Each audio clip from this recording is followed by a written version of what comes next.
Hello, and welcome to the Aguilar Conversations, a global perspective. I'm Tony Aguilar. For generations, the story of Hispanic identity has been shaped by conquest, colonization, migration, language, religion, and politics. Today, a growing number of scholars, activists, and community leaders are asking what it means to decolonize Hispanic identity. Is it about reconnecting with indigenous roots, challenging historical narratives, rethinking culture, language, and identity? Or is the concept itself controversial? In this segment, we explore the arguments and the debates surrounding the idea of the decolonization of Hispanics, what its supporters hope to achieve, why critics disagree, and what it could mean for the future of Hispanic communities across the Americas. That issue is next.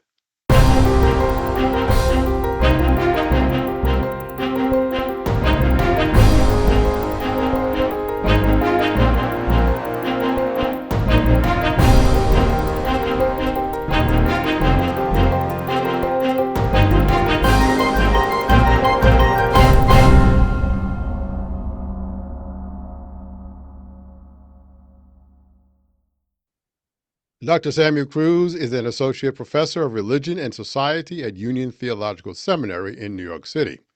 He has lectured throughout Central America, the Caribbean, and the United States, and is currently guest editor for the Religion Journal's special edition on global Latinx Pentecostalism. He is working on the publication of an edited volume about African spiritualities in the Americas, and he has served in his spare time as the senior minister at Trinity Lutheran Church in Brooklyn, New York. An advocate and public intellectual, I am pleased to welcome the Reverend Dr. Samuel Cruz on my podcast. Welcome, Doctor. Well, thank you, Tony. I Appreciate it. want to start with two quotes. One is from Paola Ramos from her book, Defectors, The Rise of the Latino Far Right and What It Means for America. And she said, quote, "Yet I believe that as Latinos, we have a particular predisposition to fantasize and romanticize the past because our complicated relationship with colonialism has not only distorted our perceptions of good and evil, but it has also allowed us to view ourselves as both the victors and the oppressed, as both the colonizers and the colonized. Both the beauty and the curse of our history as Latinos lie in the way our race and ethnicities are deeply mixed and intertwined." Unquote. And then I want to read a quote from a journalist from Colombia, Plinio Mendoza, who said, quote, "The idiot is convinced that the West is guilty of the marginalization of the Third World, and he is blind to the fact that the real causes are found in the minds of the people, in the culture, in the institutional fragility, and in the rejection of the fundamental principles that generate wealth." Unquote. Which of these is correct? I would say that the first one is probably more correct, if that's the word to use. Although I am very skeptical and cautious about how Latinos and Latin Americans are described. Um, the second quote is the guy is living in a fantasy that I think he's basically, the way I understood it, saying that if we just adopted to the Western way, we would be more successful. And that's a right-wing ideology that has been perpetuated, in different forms. I mean, what he said, people like Jerry Falwell and others have said when they said that if only the Haitians would stop worshiping voodoo and the so-called, according to them, evil spirits, they would be in a better shape. And it's been said that if only Latin Americans would become Protestants and stop with the Catholicism, they might be in better shape. So those are just racist, nonsensical perspectives. Um, some of what she said I can agree to some extent. I'm just cautious, let me just put it that way, about how people have described Latin American culture and Caribbean culture. For example, I'm writing a book right now, research that I'm doing and writing a book on the LGBT community and Latino churches. It has been said erroneously that Latinos are more homophobic, or has been described like that, that Latinos are more homophobic. And the truth is that studies show the opposite. You know, statistics show that the most progressive people in the Democratic Party when it comes to LGBT are Latinx people. So uh, a lot has been said about us, and we have to decipher it in order to, because it's based on racism, basically, based on that we're inferior. And so they blame us for things that actually Europeans have done. I was lecturing recently at Union Theological Seminary about myths and realities about Latinos. And it's so interesting. We're accused of being more patriarchal than Euro Americans or than Europeans. Meanwhile, I was telling the audience that there are like 15 countries in Latin America who have female presidents. We don't have one here. We haven't had one here in the United States.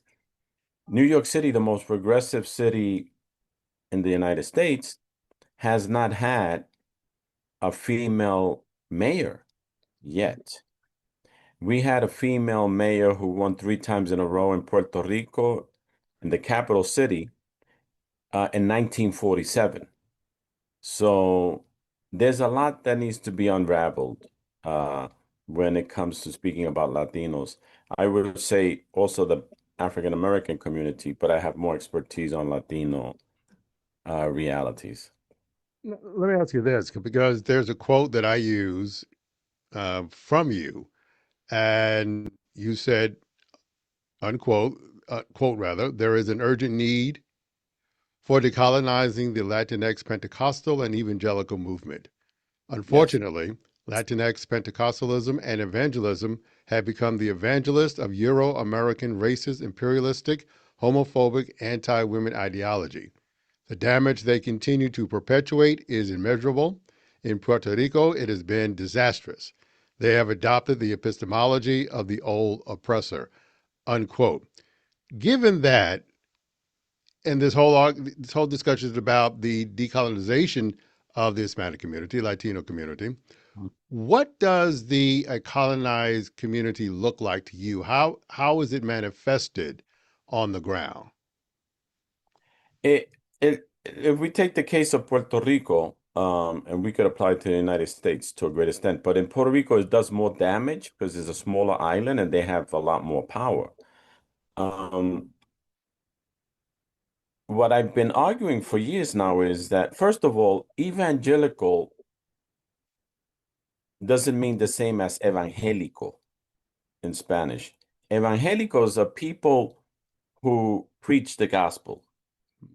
Evangelical is a whole political ideology that perpetuates right-wing ideas, racist ideas.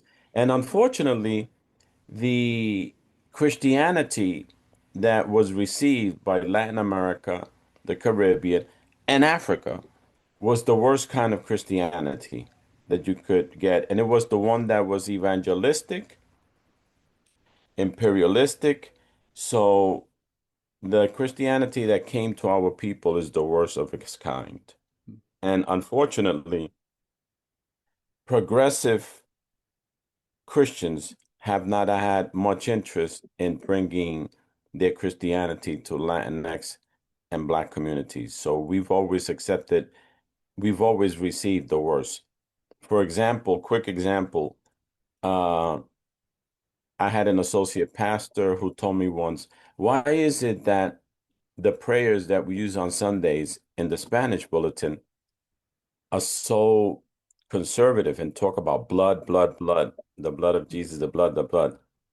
And we have beautiful prayers or nicer prayers in the English bulletin. And I said, well, that's because the ELCA, the more liberal Lutherans, haven't had a big desire to translate stuff into Spanish or even to reach the Hispanic community, but the Missouri Synod is the one that translates everything into Spanish, is a much more conservative church.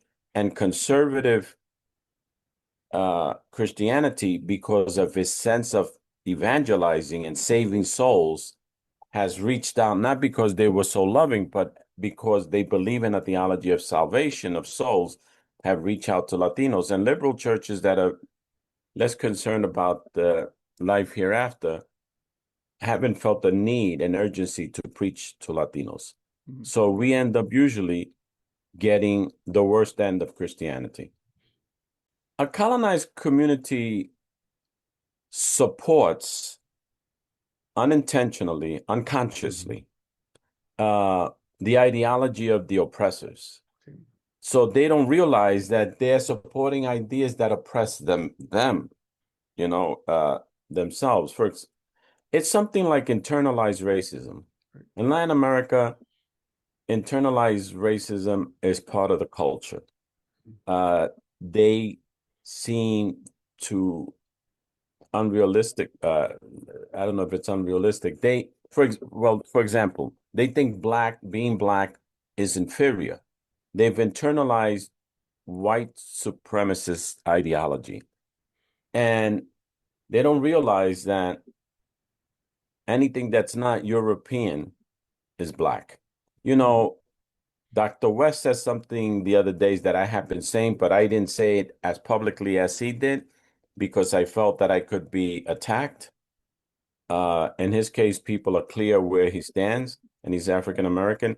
He said, we're experiencing the niggerization of the Mhm. society. In other words, I've told Latinos all along, and anyone else who's not white European, that in this country, you're black. Now, part of And that goes back to Alejandro Lipschutz and his notion of pigmentocracy, that mhm. the darker you are, the more inferior you are. Would that be accurate? um, it's not so much that I would just say that if you're not white, you're black. And people don't seem to get that. For example, the Dominican Republic has a Mhm. real big problem with race. They don't want to see themselves as black, and they are black. And in fact, I think it was Trujillo declared everybody Indian Hmm.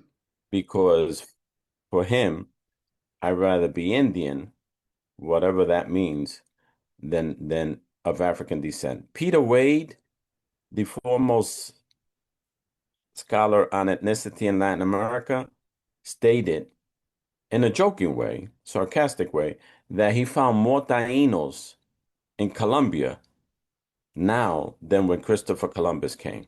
In other words, people rather say they're Taino than just say they're black, Hmm. that they're of African descent. Meanwhile, the reality is that there are more people of African descent in Latin America than in the United States. The United States only received 5% of the enslaved people that crossed the Atlantic. Brazil received 50%. Brazil is the second largest black country in the world. So, I mean, there are at least 200 million people of African descent in Latin America. Puerto Rican culture, Cuban culture, uh, Dominican culture is black in its essence.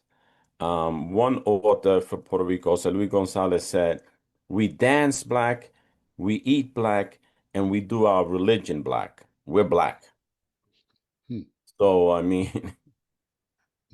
There you go. that's what being colonial in your mind is, that you accept the notions of of whiteness as being superior. And in turn, you're harming yourself because you're denying who you are. And you feel like crap about yourself. Excuse the language. Sorry about that. No, absolutely. And that's something I wanted to talk to you about because, Kierkegaard talks about, cognitive dissonance, and you have these two thoughts at the same time. The problem is with his theory, the two thoughts stay in existence. And so people do struggle with that. How do you see people getting out of that? If you have one that says, this is superior, but you know that you're not inferior, but they do bump up against each other. How do you get beyond that? Well, that's where I think it's not easy to get beyond that, but I think that the church has a role, Hmm. that religious leaders have a big role in how people think. And that's why I talk about the decolonizing of evangelicalism and Pentecostalism in Latin America, because I have to say that for me, it has been an experiment at Trinity Lutheran Church, working out some of these issues. And religious leaders have a lot of social, political, cultural capital with the people they're preaching to. So people listen. And one of the areas, two areas that I've worked on a lot at my church has been race and the LGBT community. Uh, in my church, we have a lot of trans members who are leaders of the church, Hmm. and they're part of the church like anybody else. I had to work on that so that the people would be open up their minds to it. And it has happened, but you have to put work into it. What are we spending these leaders in these evangelical churches that are right wing, that are colonized, have been spending their time attacking abortion, attacking homosexuality, attacking whatever socialism, when those are not the problems that Latinos and Blacks are facing in this country. They should be attacking the lack of good health care, the lack of good education for our people, the fact that we don't have enough housing for working class people. So if they were to, if they became decolonized, they would be focusing on the issues that matter to their community. That's why it's of urgency that we do this, because Puerto Rico is a colony of the United States. I don't hear any of these big time evangelicals or Pentecostals in Puerto Rico talking about the colonization of the island and how horrible things are there, that now every other day you have no electricity or running water. Is abortion really the main issue for us?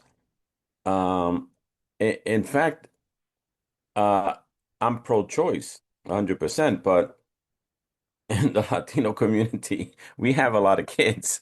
The growth of the Latino population in the United States is birth, not immigration. That's the piece that people leave out, the big growth. So, why are they worrying about even the case of the LGBT community? The Latin Americans, or at least Caribbean Latinos, and then here in the United States, haven't been obsessed about that issue. Gay people have just been accepted in the communities.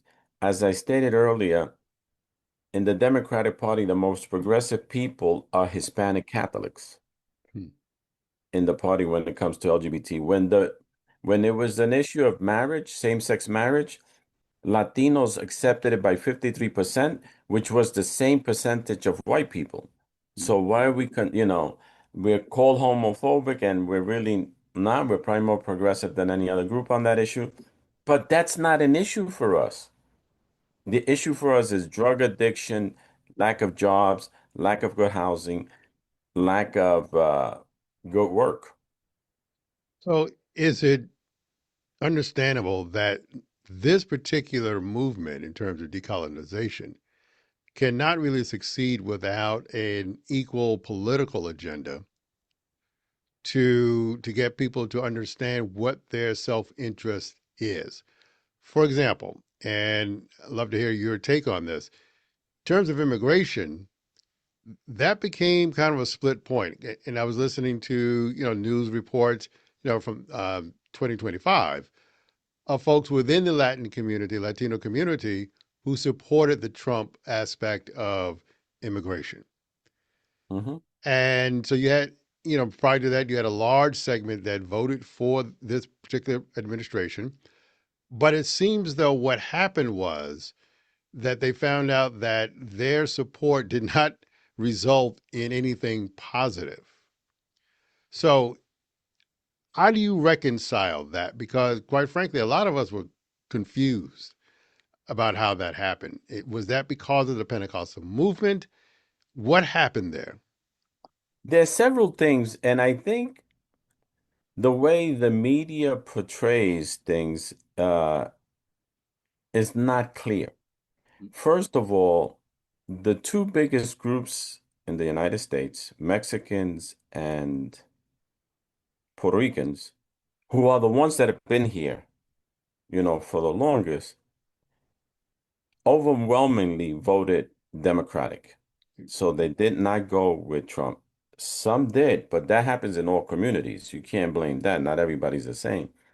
There were a lot of the Cubans have always voted overwhelmingly Republican, although that's shifting with the new generation. But the people who mostly voted is interesting for Trump, the Latinos, were newly arrived Latinos who had really internalized. They were leaving places that were very difficult for them to live in. So they saw Trump as a savior in a sense, especially when it came to crime, because in El Salvador, we have this horrible president there now, but he has cleaned up crime. So people feel like, okay, I can live now and not worry that much. So I think the overwhelming majority of Latinos voted Democratic. They Mhm. were anti-Trump. The ones who could really vote anyway, but when you look at the statistics, it was exaggerated a little bit. He did gain among some Latinos prior to the period before, but he also gained among blacks too. That doesn't mean that the black population was going with him Mhm. and they're all coming back. Um, so I don't think it was such a big deal as it's been portrayed. I mean, for example, what you don't hear from the media, which is really alarming, is that white women Mhm. have overwhelmingly supported Trump. And in the last election was the highest percentage, 55% of white women Mhm. voted for a predator. Um, so the media chooses to focus on things and misleadingly sometimes, I think, because overwhelmingly um, Mexicans and Puerto Ricans voted Democratic, Right. although they weren't that happy with the Democratic Party either, for, many reasons. Because the So, Democratic Party has ignored Latino community, just like progressive religious people have ignored them, Democrats also. mhm. So let me ask you this. Then, what is the strategy for the decolonization of Latinx community? You know, the philosopher Foucault says, power is knowledge, power determines knowledge, rather. Um, is that part of it where there has to be enough power built to control the instruments of what gets disseminated in terms of knowledge? And is that happening now? I know there's a lot of efforts to create agendas in terms of information, but how does that happen on the street level? It The churches have a big role. That's Mhm. why I'm focusing on the church because we speak to more people than any other professional group.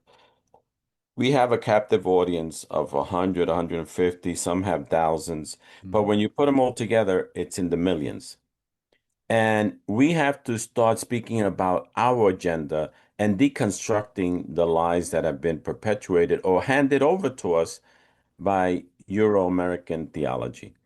And I think I see some progress. For example, it takes a long time.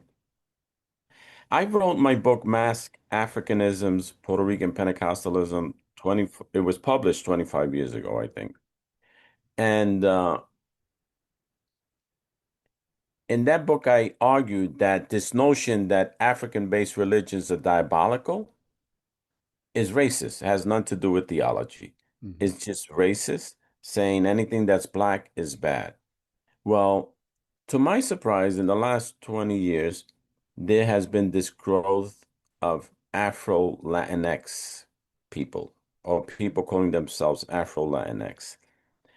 And I see many younger preachers uh starting to say there's nothing wrong with Haitian voodoo. Hmm. There's nothing wrong with Santeria. That's just racism. Saying those traditions are portrayed as diabolical pins and needles in a doll, Hmm. and that's not what it's all about. In fact, I tell people if you want to do good eco theology, and if you want to do good theology of being in harmony with the world, those are the traditions you have to look for. Those are Hmm. the traditions, and native religions of here of the United States. So, I mean, at Union Theological Seminary, we emphasize a lot of. We have a program in interreligious engagement, and I've told them there. I've made the critique, the constructive critique, that when they talk about interreligious engagement, they're usually talking about Judaism, Islam, Buddhism now, which is a fad among white Americans being Buddhist. I said, why don't we talk about voodoo? And uh, and we are doing it more so now because I teach a course on African religions in the America. And my colleague, in fact, Niang, Aliou Niang, who's from Senegal, Hmm. New Testament scholar, has been teaching this how there's some similarities with reggae music in the New Testament. So we're starting to look at our African roots and the contributions that they have from a religious perspective. But it's all in the mind. You have to deconstruct. You know, somebody could say, well, in Santeria, they sacrifice chickens, in some of their ceremonies or goats, as if that's something primitive. And I tell them, well, in Christianity, we eat the body of a guy that died 2,000 years ago and drink his blood on Sundays. I mean, what's the difference? I think that's more bizarre, actually. Although I do it every Sunday, you probably too, Tony. But if you want to look at it the way they're looking at it, it's a little bit more. I'd rather sacrifice a chicken than eat a dead body, you know? You understand what I'm saying, right? Me, I get it. Let me ask you this. Not everyone agrees with the decolonization movement that you are a leader in. Um, People like Gloria Alvarez from Guatemala is against it. She's a libertarian, and which is fine. John McWhorter, for example, is against it, although he sees aspects of it which make sense. But there are people that disagree with you. And the question I would have is that the power that's behind their disagreement at this stage may be greater than the power that's for your movement. How do you combat that? Because they have money, they have capital, and they have media on their side. How do you confront that? I, let me just say, maybe it makes no sense. I don't think about it in a conscious way, like the nitty-gritty, how you Hmm. do it. I just keep on moving forward, believing that you can cause change. Because if there's anything, if anything, the Democratic Party should have learned, I don't know if they learned it because they don't want to admit to it. They lost because they supported the genocide in Gaza. And they wanted to accuse all those who were condemning the genocide as young people that are idiots or utopian type people. And what happened was they thought that those people would have no effect on the elections, and they did. 15 million young people didn't come out to vote, who were mostly Democratic, and uh, Kamala Harris probably would have won. I have to say myself that for the first time in all my voting life, I didn't vote Democratic Not that Democrats have the best stuff, but I saw them as the lesser of two evils. Well, this time I said evil is evil, even if it's lesser. And I ended up voting for Cornel West. Mhm. Uh, I knew he wasn't going to win, but I said I have to go with the moral right thing to do in this case. And I have faith in younger people who are not going to subscribe to something just because that's what they've always done.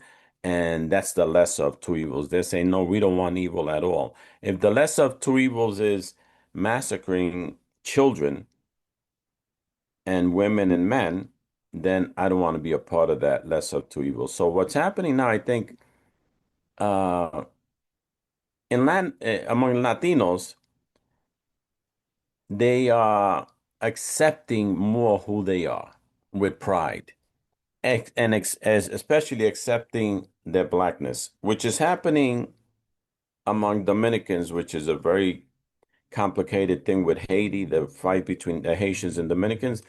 Young Dominicans are no longer accepting what the old guard used to teach, that Haitians are bad and pa pa pa pa pa. They're saying, no, we need to know how to work together. And a lot of them are even saying, we're Haitian Mhm. because, and the Haitians are Dominican. I mean, it's the same people. And it's so mixed that almost everyone in Santo Domingo has some Haitian blood or whatever you want to look at it or culture. So I have my hope in the younger people. And I think even among the older generation, they're realizing that it's not sustainable to continue with a gospel that's really American racist ideology, imperialistic and racist ideology.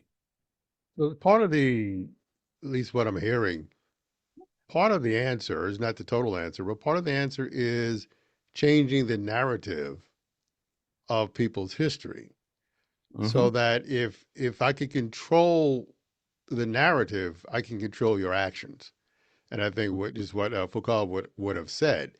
Hmm. Um, so how is that happening in terms of the Latino community changing its historical narrative, not based on rumor and all that stuff, but based on actual fact, just like African Americans did in terms of the 1619 Project and things of that nature, which got pilloried, quite frankly. Hmm. So how are you changing the narrative? I think Trump has been a disaster. And also, I would dare say that he's been good in showing people what this country has always been. Because Trump isn't doing anything new, he's just doing it without being afraid to do it. Right. And people have no choice but to see the evil that's inherent in the ideology of this country. That it's not a country of milk and honey, but it's a country of, unfortunately, imperialism, exploitation. People are seeing what's happening in Iran right now. And the younger generation is starting to say there has to be an alternative to this. So people are looking at other ways of dealing with reality, and it's happening in the church. You know, no matter how right wing you are, how could you accept the murder and the separation of families in your community? When in fact, the church should have been aware of this beforehand, but one of the things that's happening in Latino churches is they're taking their pastors. And some churches lose half their membership overnight because the people have to move out to a different state or different. Now, it's unfortunate that it has to affect you directly for you to come to see the light. But if that's the way it happens, then let it be. At least it's better than not seeing the right thing. So I think that the ultra right represented by Trump is forcing people to really realize even the Cuban community that has been naturally for historical reasons Republican, a lot of their leaders or people in their community have been deported, not only deported, they've been sent to Guantanamo Bay. Mhm. People are. being sent. I have a family, I know personally a family who subscribed mostly to this white American evangelical movement until the father of a woman, and her father was the father-in-law to the man, was sent to Mexico, and he's Cuban, and they left him in the streets of Mexico City. No money, no nothing. And when they saw the cruelty in their own family, because people, unfortunately, sometimes when things are going well for them, are okay with what's happening around them. When they saw it in their family, they started, it's funny, immediately shifting in how they saw their churches. So, I was just speaking to a mega church pastor in in Florida, and he's of Jamaican descent. And we were talking about how his church is one of the few churches that's led by a black man who's a mega church that 50% of the congregation are white. Because white don't go to black led churches, but black and brown people go to white led churches. However, the New York Times did a report in 2016 that blacks and Latinos were leaving mega churches that the leadership was white, and it had to do with the George Floyd incident. Right.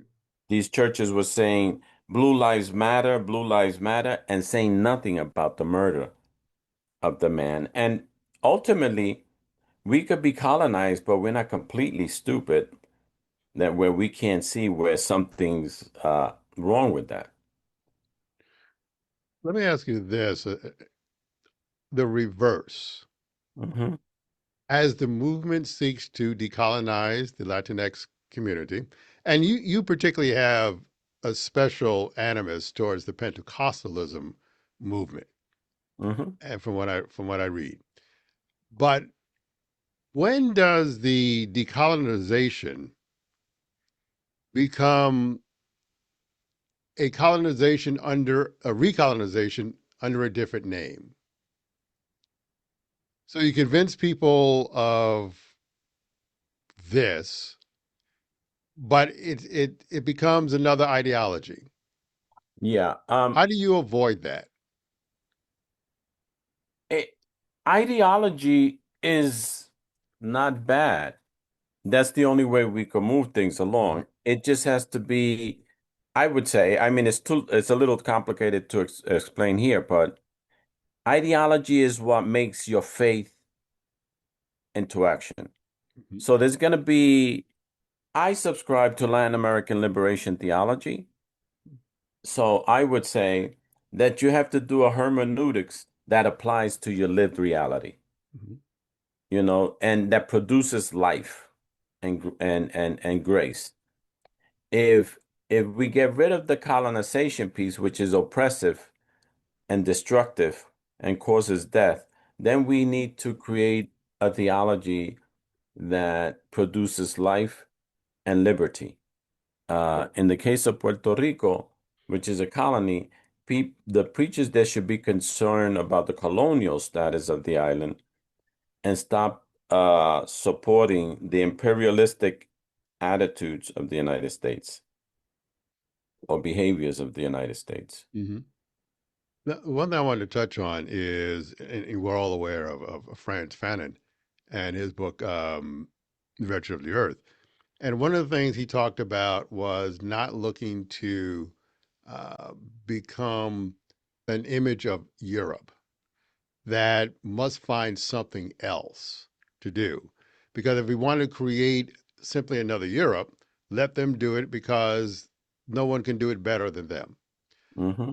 So the question is, in your mind, what would you create that's different? How would the nation look different if the decolonization movement was clearly successful? It would be a place where, first of all, we have political sovereignty. And it would be a place where we would try to apply justice and shift from the old ways of doing things. Paulo Freire Hmm. also said something similar, saying the problem with the revolution is that we don't realize that we have internalized all the ideas of the oppressors. You're So talking about we, from the du- pedagogy of the oppressed, his yeah, book. Yeah.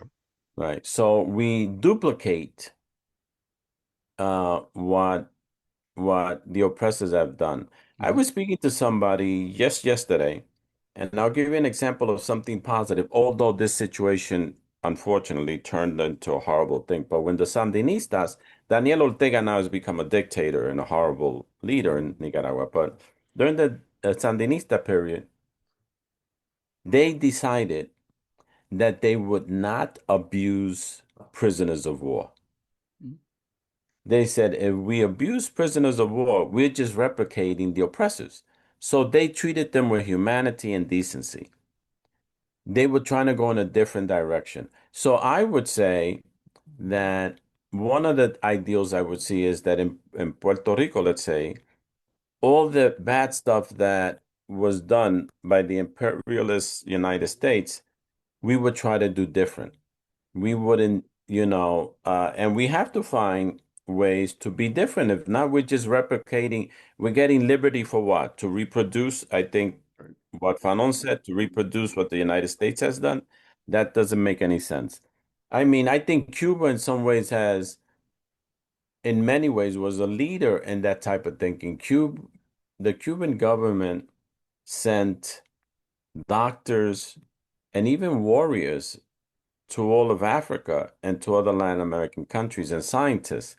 I was just watching a video yesterday of when Mandela was free and he went to visit Fidel Castro. And it was because of the what Cuba had done as a friend Right. to the movements, to the liberation movements in Africa. So that's what I would like to see.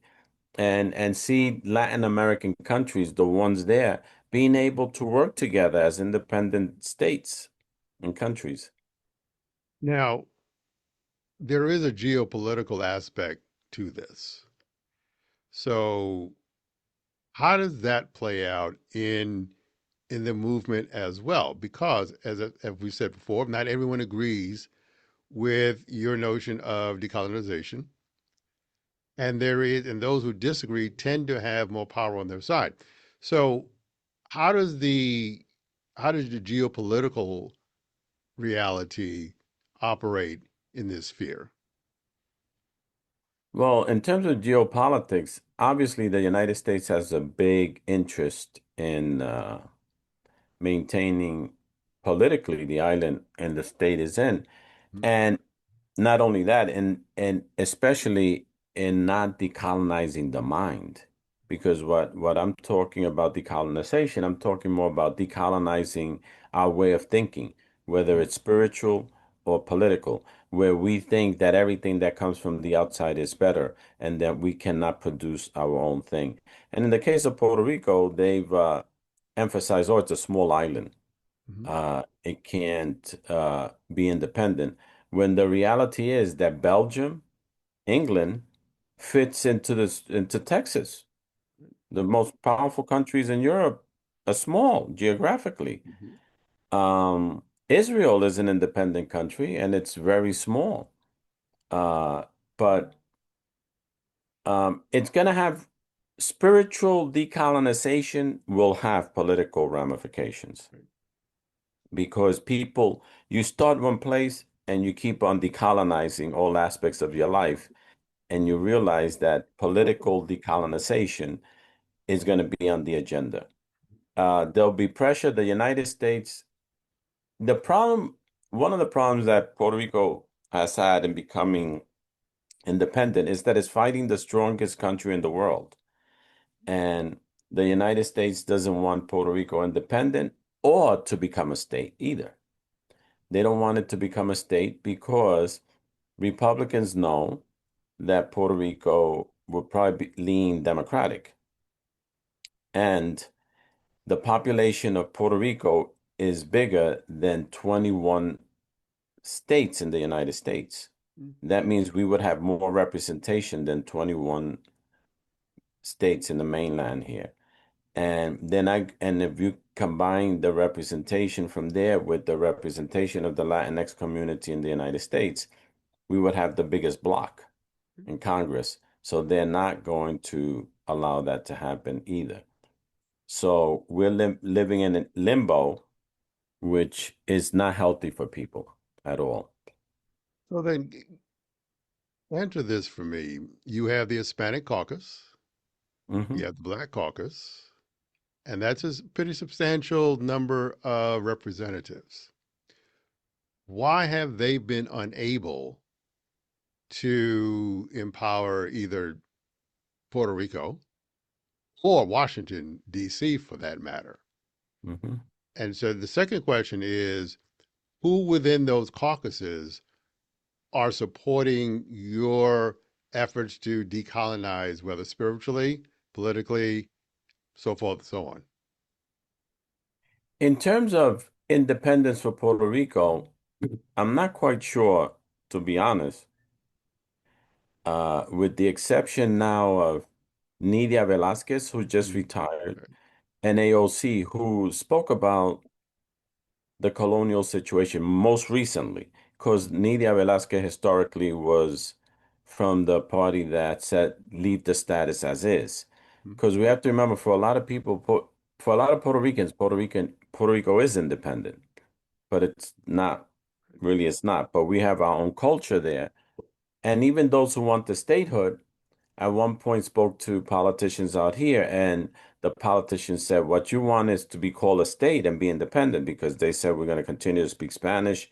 We're not going to give up our culture, blah, blah, blah, blah, blah. But one interesting thing that's happening in Congress is that Espaillat, who just lost, first Dominican congressperson who just lost, he wanted to be part of the Black caucus, and they said no. And he said, I'm Black. Mhm. I was saying earlier that Latinos are Black. Um, I mean, I'm speaking in real general. I don't know if people from Argentina might be Black, but every other country. The fact is that all Latin America has Black culture in it, some more than others. People don't think of Mexico as Black, and there are huge number of people of African descent in Mexico. So I think that things that have to be worked out between the caucuses, those, Latino Black. I've argued a lot for Latino Black coalition. Mhm. I've advocated that. I've done stuff with Cornel West to talk about that because we need each other. It's a bigger coalition, when and most of our problems are very similar. And there's been coalition in the past. I think there's less coalition now. New York City is the perfect example of Black Latino working together. I always tell people, a lot of people don't know that the Arthur Schomburg Library, which is the biggest, is named after a Puerto Rican. Yes, it is. And I tell people the standard jazz tune, Caravan, Mhm. was composed by Juan Tisol, Puerto Rican. Mhm. They were working together. So there was a strong coalition at one point. I think that has kind of ended in some ways. And it's actually bizarre to me that it's so hard to get a Black or Latino mayor in New York City when a third of the population in New York City is Hispanic and a third is Black. We had Eric Adams. Oh yeah, well that's right. We did get Eric Adams. Unfortunately, he wasn't. And we had, the first one, David Dinkins. Dinkins, yes. But it shouldn't be that difficult and so surprising to be able to elect a Black or Latino in New York City. But it's the lack of, I think, working together in a stronger way. I'm glad that Mandani got elected, but Mhm. you could get somebody of well, he was born in Africa, but of Asian, South Asian descent, who's a radical elected, and you can't get a black or Latino elected that easily. It's like when Eric Adams won, it was like, oh, wow, again, like a miracle. It shouldn't be a Mhm. miracle. Right. It should happen all the time. I guess one of the things that have always fascinated me is how do you create, let's say, between Latin American countries, and and it's not they're not they're not of one accord always, obviously, Mhm. but how do you create relationships within those countries to help do what you're trying to do here? Because all of the nations suffer from some form of colonial colonialization. So how do you do that? I tell my students all the time that the term Latino Hmm. is a little misleading. Right. At one point they said Hispanic, but Hispanic meant that it came from the Iberian Peninsula, and there are millions of people in Latin America that don't even speak Spanish. I was just in Peru, and I was pleasantly surprised about how Inca culture is very much alive there, and people are proud of that culture. But Latinos, for me, the word Latino is means it's similar to European. Hmm. European is not a culture. European is a geography in Europe, but French and Italians are very different. Italians and English people are very different. So in Latin America, there's big differences in the countries, but we have some historical ties, and the United States has worked hard to divide the countries, and they put pressure on the countries. For example, the UN has voted for the independence of Puerto Rico all along, but some Latin American countries don't dare vote for it, even though they believe in it, because the United States refuses to take funds from them. And still to today, if you have any independent leaders, there's a history of the United States invading Latin America and coup d'etats, like what we just did with Venezuela. Maduro in Yeah. Venezuela. So that's something that the leadership has to grapple with. I mean, anytime there is any government that's pro the government, pro the people of that government of that country, the United States interferes if it doesn't benefit us economically. That has been the truth for the last 100 years, and it's still the reality, unfortunately. I mean, look at the pressure he's tried to put on Mexico and on other countries not to take any food and supplies to Cuba. But people are starting to reject it. People are, Mexico has continued to support Cuba and a few other countries. So I think, as I stated earlier, that Trump has been so bad and ugly and in your face about the abuse and control he wants, that people are starting to slowly but surely challenge it. Uh, you have no choice. And I think the church has no choice or to do different or just to admit that they're as bad as the government. Hmm.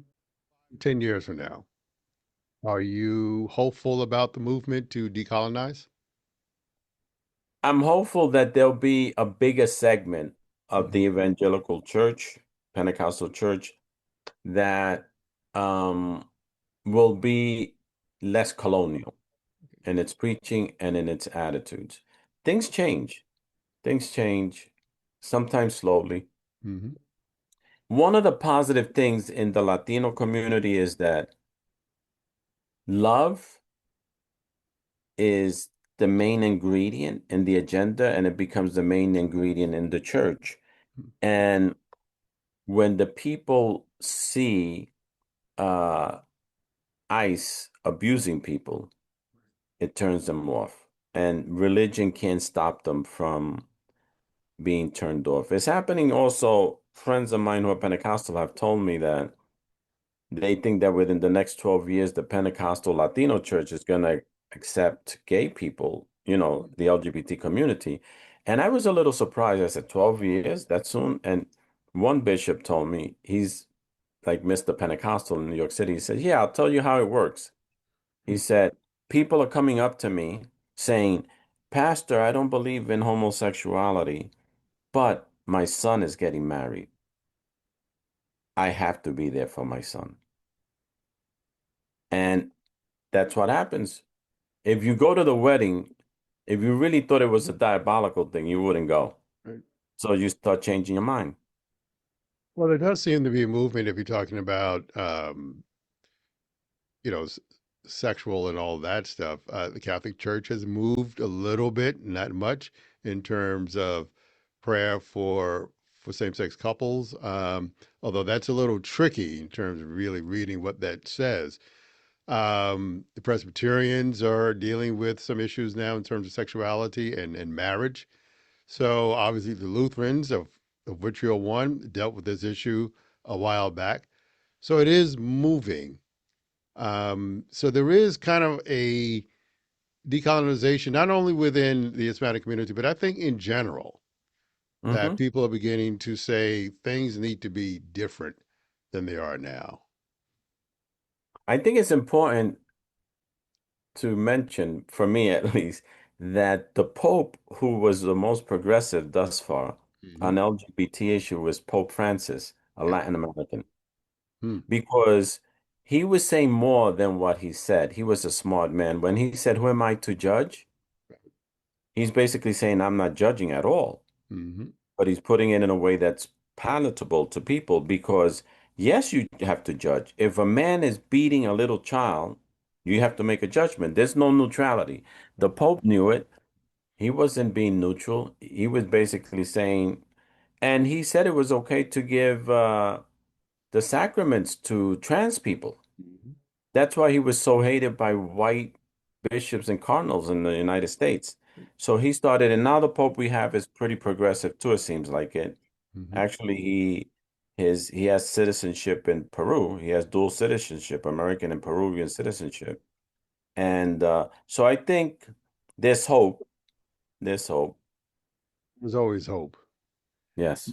My guest today has been the Reverend Dr. Samuel Cruz, Associate Professor of Religion and Society at Union Theological Seminary, and also Senior Pastor at Trinity Lutheran Church in the borough of Brooklyn.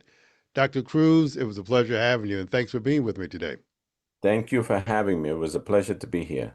Thank you. God bless. God bless.